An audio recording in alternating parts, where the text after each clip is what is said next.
आज हम बात करेंगे ज्योतिष और पर्यावरण की। समय बदल रहा है और हवा में प्रदूषण फैल रहा है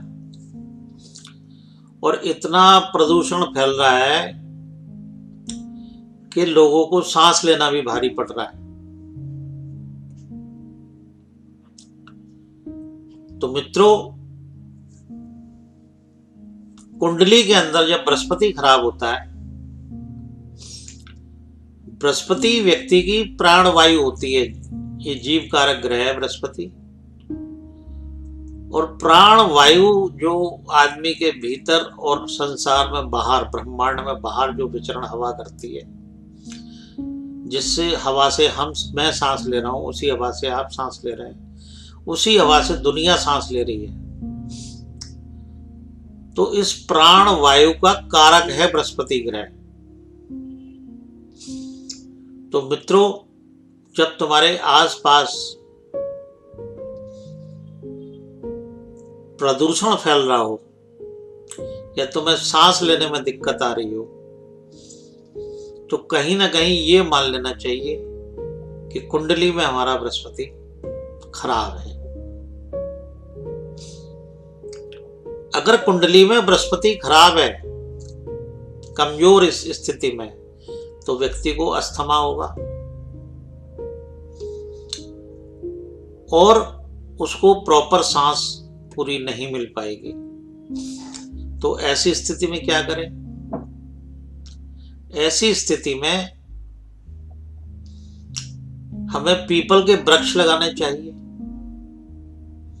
केले के वृक्ष लगाने चाहिए। मित्रों, यदि हमें मनुष्य योनि में जन्म मिला है, तो हमें अपने जीवन में कम से कम 108 वृक्ष जरूर लगाने चाहिए। जिस व्यक्ति के संतान नहीं है, उसके लिए वृक्ष ही संतान है।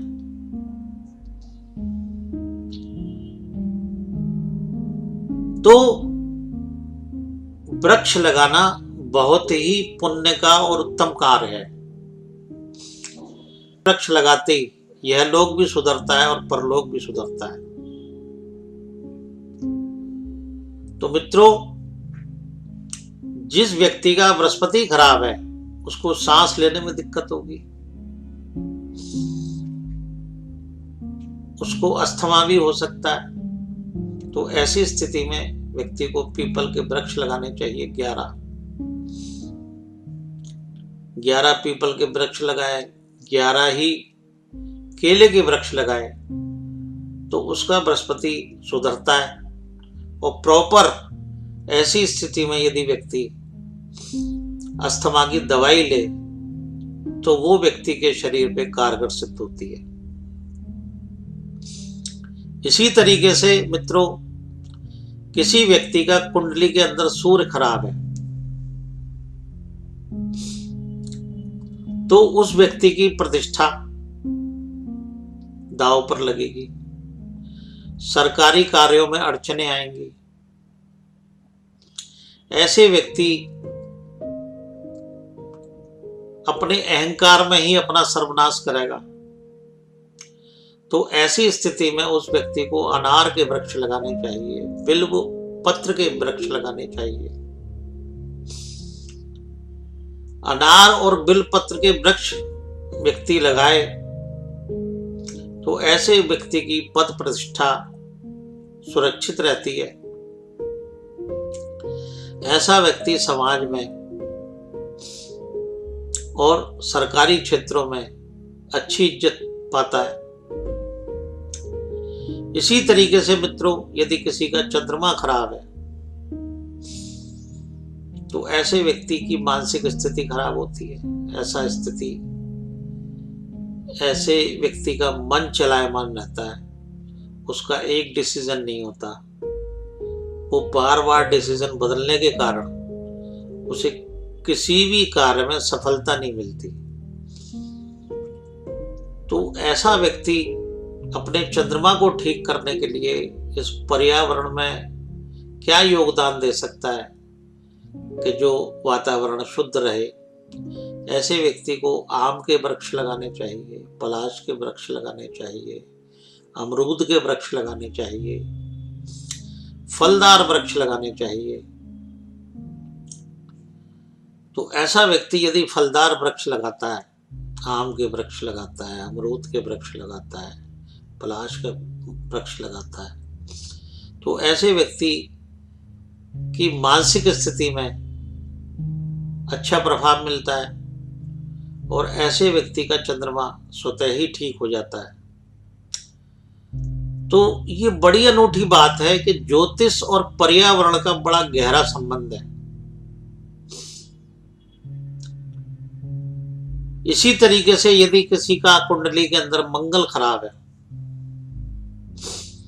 तो ऐसे व्यक्ति में हौसला नहीं होगा, एनर्जी नहीं होगी।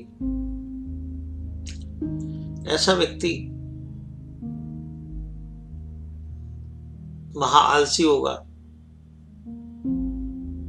ऐसा व्यक्ति किसी भी कार्य को यदि करेगा तो बगैर हौसले से करेगा। जिस व्यक्ति में हौसला नहीं होता वो व्यक्ति आगे नहीं बढ़ पाता। तो ऐसी स्थिति में व्यक्ति को नीम के वृक्ष लगाने चाहिए, खैर के वृक्ष लगाने चाहिए, कत्थे के वृक्ष लगाने चाहिए। मित्रों, नीम का वृक्ष जो है वो हमारे खून को साफ करता है और हमारे शरीर में जो मंगल है वो खून का कारक है। तो जिस व्यक्ति का मंगल खराब है ऐसे व्यक्ति को ये वृक्ष लगाने चाहिए। यदि ऐसा व्यक्ति नीम का वृक्ष, खैर का वृक्ष, कत्थे का वृक्ष लगाता है तो ऐसे व्यक्ति का मंगल ठीक होता है और उसके हौसले की कमी को पूरा होने के लिए कुदरत उसका साथ देती है।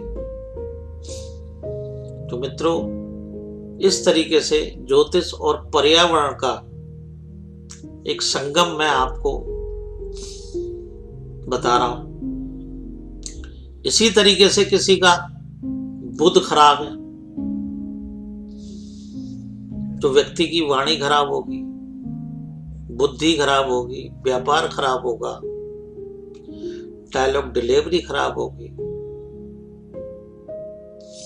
तो ऐसी स्थिति में वो क्या करे? ऐसी स्थिति में वो हरे भरे वृक्ष लगाए, छोटे छोटे पौधे लगाए,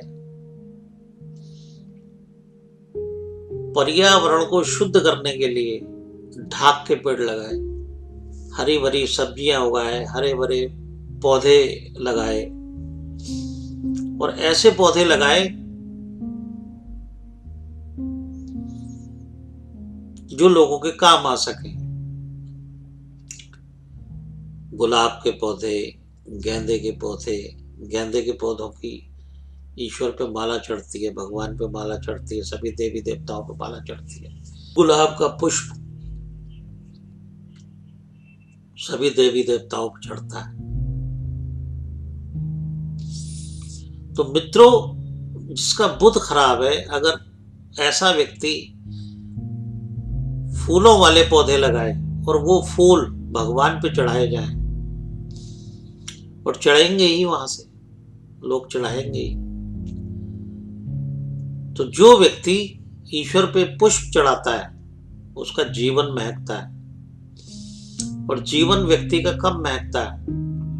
जब व्यक्ति की वाणी में मिठास होती है, उसकी डायलॉग डिलीवरी में सम्मोहन होता है, तब जाके व्यक्ति का जीवन महकता है, तब जाके व्यक्ति का व्यापार चलता है, तब जाके व्यक्ति का सामाजिक स्तर उठता है। इसी तरीके से मित्रों, यदि किसी का शुक्र खराब है तो शुक्र में भी फूलों वाले पौधे अधिक लगाने चाहिए। गुलाब का है, गेंदे का है, मोगरे का है, गूलर का वृक्ष है, कटहल का वृक्ष है। मित्रों, कटहल शुक्र होता है, आलू भी शुक्र होता है। तो मित्रों, यदि जिस व्यक्ति का शुक्र खराब है तो उसकी सारी सुविधाओं पे रुकावट आएगी, उसके वैभव पे रुकावट आएगी, उसके लिक्विड कैश पे जोड़ने में रुकावट आएगी, उसकी पत्नी की सेहत में खराबी आएगी। पत्नी भी शुक्र होती है। ऐसे व्यक्ति सब कुछ होते हुए भी सुविधाओं के अभाव में रहता है। तो मित्रों, जिसका शुक्र खराब है उसको ये वृक्ष लगाने चाहिए। अगर वो ये वृक्ष लगाता है तो उसको पत्नी सुख में, ऐश्वर्य में, सुविधाओं में,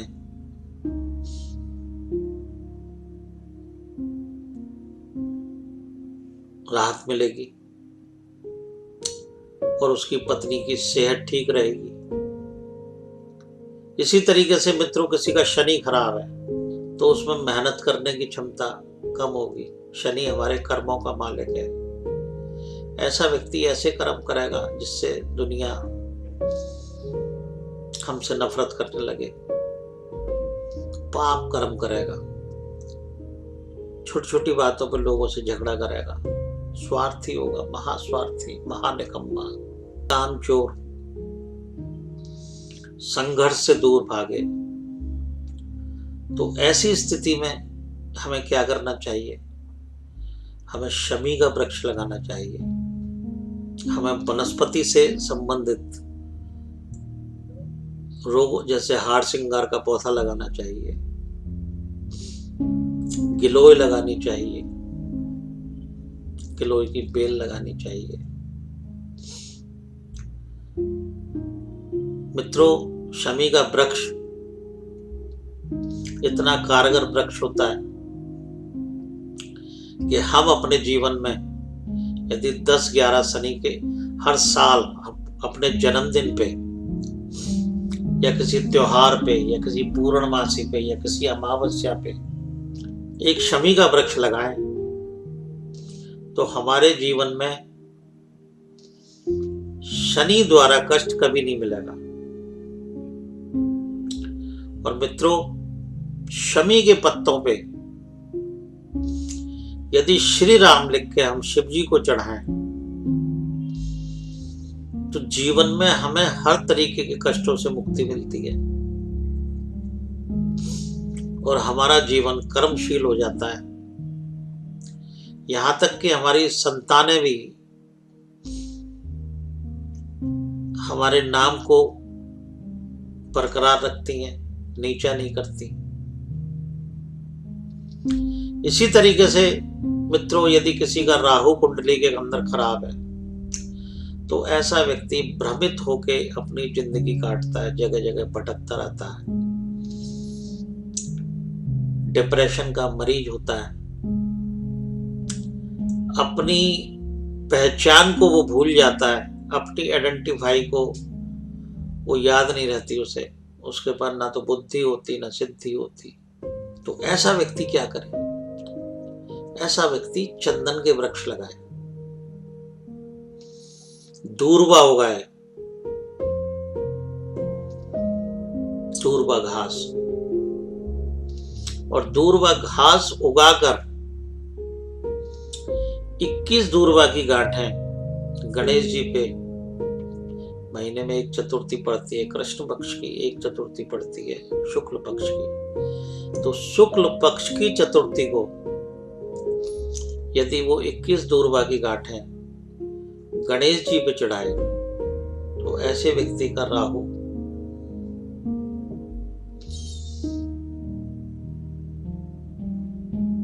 शांत हो जाएगा और ऐसे व्यक्ति को डिप्रेशन के रोगों में, मानसिक भटकाव में राहत मिलेगी। ऐसा व्यक्ति यदि सरस्वती की भी पूजा करे जिसका राहु खराब है, या शिव जी के मंदिर में चंदन की बट्टी घिसने के लिए रखा है, ताकि लोग उस चंदन को घिसे, भोलेनाथ पे तिलक करें, शिव परिवार पे तिलक करें और अपने आप पे भी तिलक करें। तो भी व्यक्ति को डिप्रेशन में राहत मिलेगी और ऐसा व्यक्ति पर्यावरण से जुड़ के यदि वृक्षों के लिए खाद का इंतजाम करे